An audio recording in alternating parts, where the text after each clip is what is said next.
that's caught a lot of controversy. A lot of people say, hey, we're happy that, you put out another product, but really we should have got it back to that old original 100 proof, 101 proof. But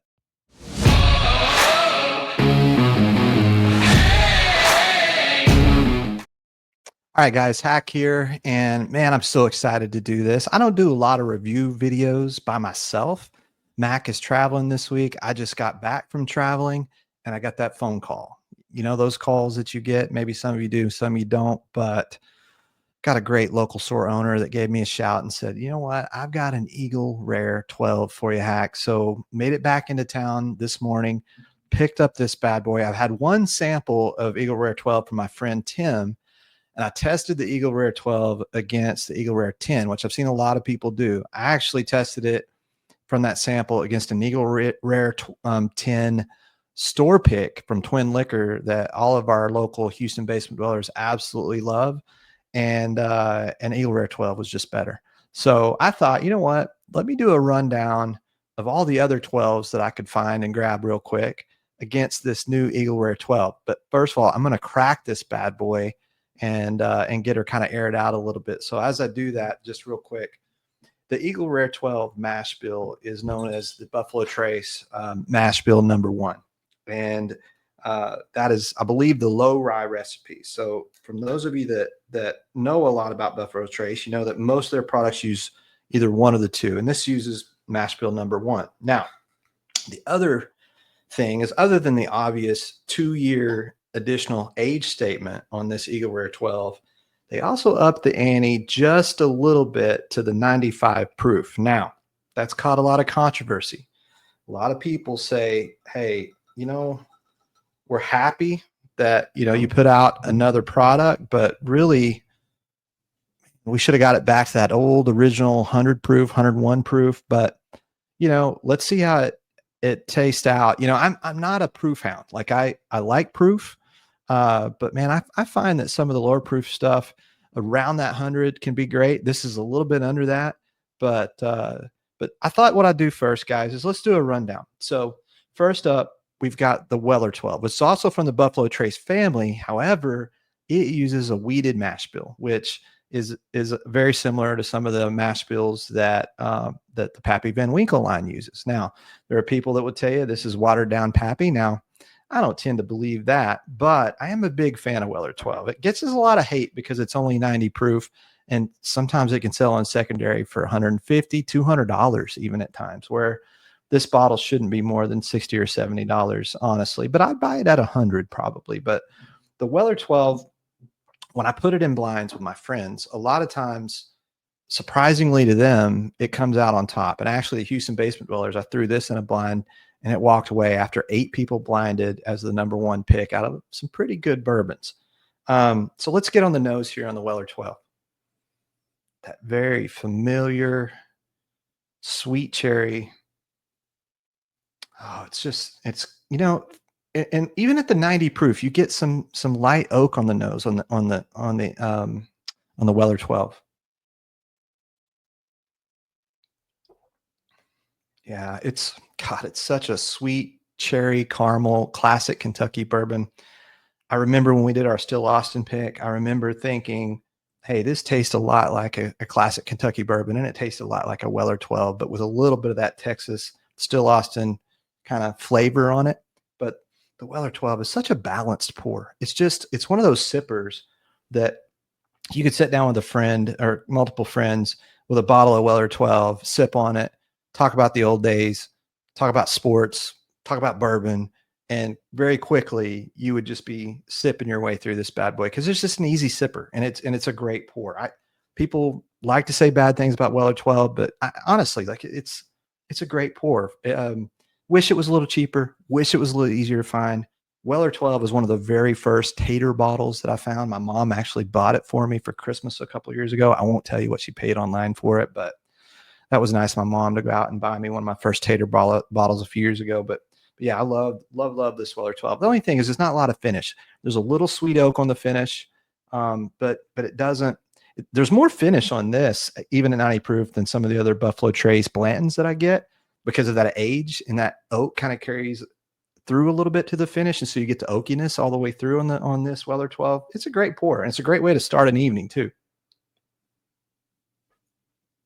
Yeah, love that one. Now, shifting gears, getting away from Kentucky bourbon, we're going to go to a very popular and also something that I've really come to love, which is this Jack Daniel's 12. This is actually the batch 3.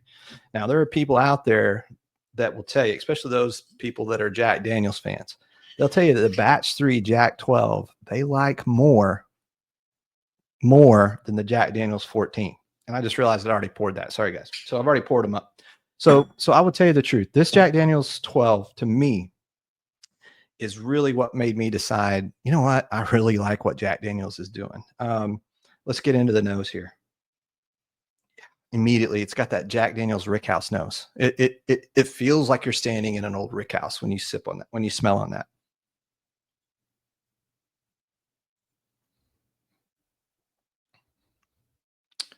A little bit higher on the palate. Not the sweet cherry that you get with the Weller 12. The sweetness here is more of a lingering caramel. It's light, what would I say? Light toffee, light toffee nuttiness, but also the main flavor that you get on the palate here is that very familiar, very sweet toasted banana. It's like you take a banana and you roast it a little bit, and that's what you get on the Jack Daniel's 12. Let's go in one more time to see if I can get something on the finish here. Yeah, caramel creme brulee banana. That is what I get on the Jack Daniel's 12. And the finish, it's still going. It's still there. Call it a Tennessee whiskey, call it a bourbon. It's just good. It's just good. The Jack Daniel's Batch 3 is excellent. It's a step up from the Weller 12 by far. I would tell you the Jack Daniel's 12 with that 107 proof, it's got more complexity. I would definitely say it's better than the Weller 12, but a fantastic pour. Another thing I like to do when I'm tasting, guys, I like a little Topo Chico. And if you're watching Topo Chico, love to sponsor you because you're the best at being a palate cleanser. You need that little, freshness of the soda, not a lot of flavors there, but man, it helps clear the palate. Now, next, I'm going to get to what I like to call my desert island whiskey. That's right, this Knob Creek 12. The reason I call it my desert island whiskey, because I've always said if you threw me on a desert island and I was only going to take one bottle with me, Knob Creek 12, I'd take it with me because at that 100 proof, at that flavor profile, there's just something about Knob Creek that you never get tired of. The difference with this one is it's going back down in proof. So it's getting a little closer to that 95 proof we're going to try with the Eagle Rare at the 100 proof. But Knob Creek 12, you can find it a lot of places now around $60, $65, $69. Knob Creek 12 is becoming a lot more findable. So it's making it a lot more exciting where these two, definitely Jack 12, Weller 12, much harder to find. Knob Creek 12, you can find it for that $60, $65 range. Grab you one. It's a great pour. And if you haven't had it before, obviously, give it a run because in this 12-year age group, Knob Creek 12 is one of my favorites. Let's get in the nose here. Oh, there it is. That Jim Beam flavor profile that comes through. It's that sweet peanut butter, nutty, toasted, a little bit of brown burnt sugar on the back end. Oh my goodness. And there's that smoothness. Oh, it's just that nice, smooth, toasted. It reminds me of a payday. The caramel mixed with the peanut. The finish is there. It's not overpowering. It works with the pour. It's what all Jim Beam should be. It's like I drank a lot of Jim Beam in college, and most of the time it was Jim Beam and Coke. And then, late in the night, you might take a few swigs off the bottle. You know how it's got that like almost like, oh my God, that Knob Creek 12 just hugs you. It gives you that Kentucky hug. It says, I'm here. I'm holding your hand. I got you, Hack. I love you, Hack. I love you too, Knob Creek 12. Really do. It's a great, great pour. All right, now, guys, let's get right down to the nitty gritty. I'm going to cleanse the palate again with Topo Chico. Not only does Topo Chico make a great palate cleanser, also a great margarita. That's how they make them in Cabo San Lucas. If you've ever been there, is they take the Topo Chico, the tequila, and just lime, and that's it. And it makes a great margarita. All right, guys, I got out my fancy glass. Thank you, Mac, for getting me my nice, pretty, fancy glass. Let's look at the color on that bad boy. Just a nice, beautiful. I'll show it over here to the bottle cam, maybe. Nice, beautiful, beautiful color on this.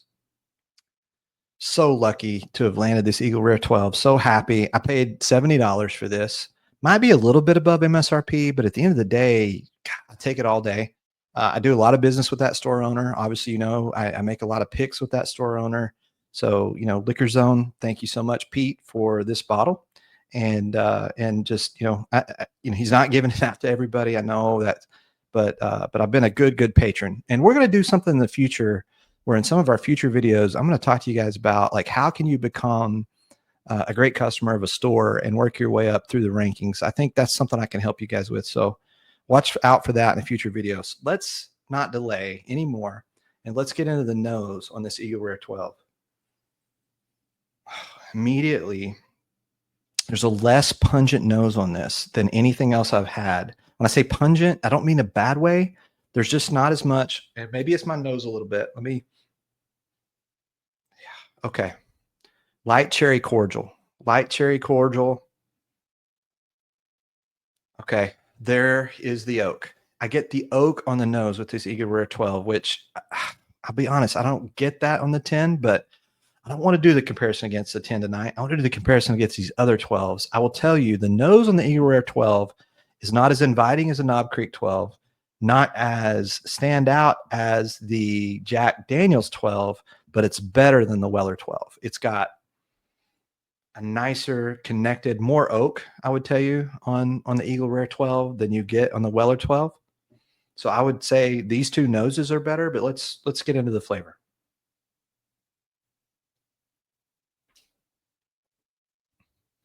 Oh my goodness.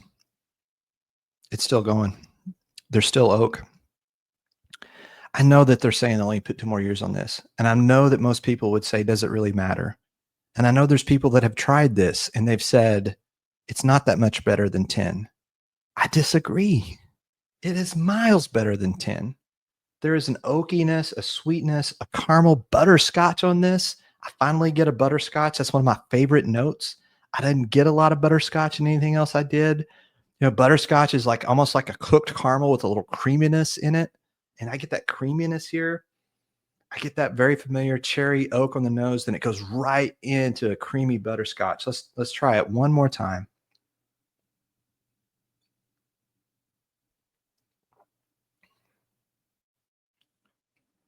It's the mid to the end palate to the finish that separates Eagle Rare 12 from Weller 12. I think if you were trying to pick your favorite between Eagle Rare 12, Knob Creek 12, and Jack Daniels 12, it would be very hard in a blind. I think it would come down to, are you a fan of cherry butterscotch caramel? Are you a fan of payday? Or are you a fan of banana? I think I think those flavors would dictate to you which of these you would pick in a blind. Now, there are people that taste a lot of whiskey like me that could probably pick up these pours and immediately tell you that's Knob Creek, that's Jack, that's these two. The Weller, even though it's a wheated, there's more similarities between the Weller and the Eagle Rare 12. The end result for me, and I just need to dip into one more pour, guys, before I kind of wrap this up and tell you where I would rate it.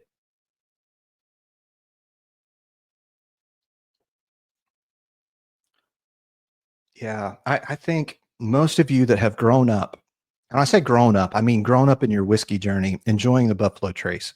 So many of us started our journey in the Buffalo Trace family. And then you start to find other things you like. And then there's Buffalo Trace haters that literally will tell you Blanton's is the worst thing ever. Eagle Rares, da da da, E.H. Taylor, da da da. The truth is they're good whiskeys. They're good whiskeys. People like to rag on them because they're either hard to get or Buffalo Trace is so big. They're good whiskeys. I don't like to say, anything negative about a good whiskey or a good bourbon. And Buffalo Trace does a lot of great things. I think this Eagle Rare 12, obviously, if it was at 101 proof, it would be super interesting. It would be super interesting to try the Eagle Rare 12 against like an E.H. Taylor single barrel. That would be really cool. But If you can get this at it around 70, $75, it is a buy all day long because it's interesting. It's got oak all the way through. It's got a deep butterscotch flavor that I don't get with the other ones. So if that's your flavor profile, you're going to love Eagle Rare 12. So I would 100% go out and buy one. I wouldn't rush to the secondary. I wouldn't pay the $250 or $300 or whatever they're asking. It's not worth that. Now, I will tell you this. I'm learning it's important that I don't tell other people how to spend their money. So if you've got the money, you're a huge Buffalo Trace Eagle Rare fan, and you want to go buy one, I don't think you're going to be disappointed. I think you're going to like it. You're going to enjoy it. But at the end of the day, hopefully you can be a little more patient. I'm hearing that there's more that's going to hit the market. This week in Houston, it hit a bunch of local stores. I think it's very close to hitting some of our bigger box stores like Total Wine and Specs. So if you're in those groups or in those plans, maybe you'll see it sooner. But yeah, cheers, guys. I would go out and I would definitely buy the Eagle Rare 12. I think it's a great pour.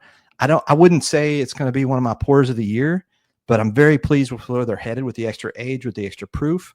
And 100% I would buy this and enjoy it and have a good time sharing it with my friends. Speaking of friends, I got some friends coming over in a few minutes. We're going to have some Thursday night pours and hang out. Cheers. Whiskey should be fun. Hope to see you guys on some of our future streams.